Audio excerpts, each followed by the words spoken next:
தமிழ்நாட்டிற்கு 15 நாட்களுக்கு வினாடிக்கு 3500 கன அடி வீதம் காவிரியில் நீர் திறக்க மேலாண்மை ஆணையம் உத்தரவு பிறப்பித்துள்ள நிலையில் அதை எதிர்த்து மாண்டியாவில் பாஜகவினர் போராட்டத்தில் ஈடுபட்டு வருகின்றனர். இதுகுறித்த கூடுதல் விவரங்களோடு செய்தியாளர் ராஜகுமரன் இணைப்பில் உள்ள ராஜகுமரன், வணக்கம். முழுமையான விவரங்களை பதிவு பண்ணலாம்.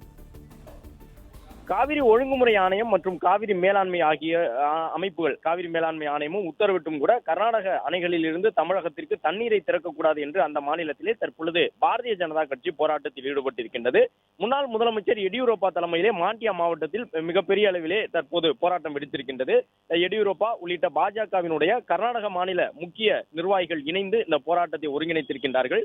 தமிழ்நாட்டிற்கு எந்த வகையிலும் தண்ணீர் தரக்கூடாது என்கின்ற ஒரு கோரிக்கையோடு திறந்து இருக்கக்கூடியவர்கள் தமிழக அரசுக்கு எதிராகவும் முழக்கமிட்டு வருகின்றார்கள். கர்நாடகத்தை பொறுத்தவரை இன்றைய நாளிலே அந்த மாநிலத்தின் முக்கிய அணைகளில் ஏறக்குறைய 67 டிஎம்சி அளவுக்கு தண்ணீர் இருக்கின்றது.